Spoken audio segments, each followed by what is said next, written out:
There was once a poor flute player who lived in Cambodia, a land devastated by war. He fell in love with the daughter of a powerful man who did not want his daughter involved with a lowborn man. Though they were kept apart, he found a way to be with her. Until finally, they fled to a land of greater opportunity. In this land, he started from nothing. Then he found a small donut shop.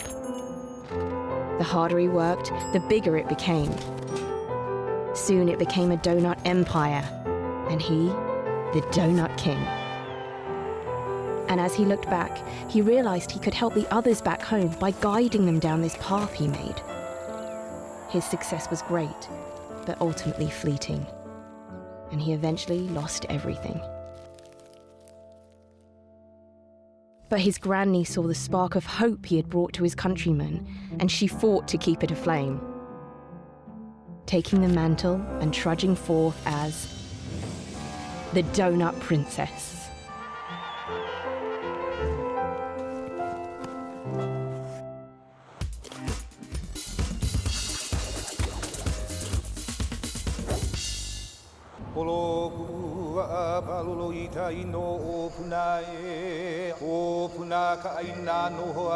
My name is Lopaka Kapanui. I'm the owner of Mysteries of Hawaii. It's a company that takes people to haunted places, and we talk about what the Hawaiian culture is about historically and in a spiritual sense.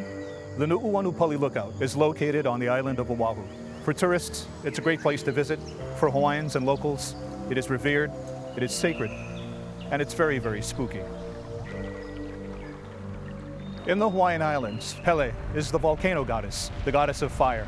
Kamapua'a is the pig god, half man, half pig, who controls nature. The two of them got together and decided to be in a relationship. But Pele was not happy about the pig god's ways with women. And so she got upset, chased him with her volcanic fires, but couldn't kill him. And so they made an agreement that he would control the windward side of the island and she would control the leeward. The leeward's dry, arid, and hot, the windward, lush, green, filled with rain, and that none should cross into the other's territory. If you bring pork from the windward to the leeward side, something's supposed to happen. Your vehicle's supposed to break down. People hear their names being called, and other strange things.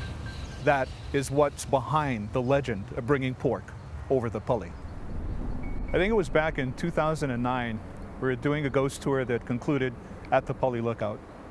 A Hawaiian boy asked me if he could leave an offering, and he had in his hands what we call a pu'olo, a tea leaf bundle.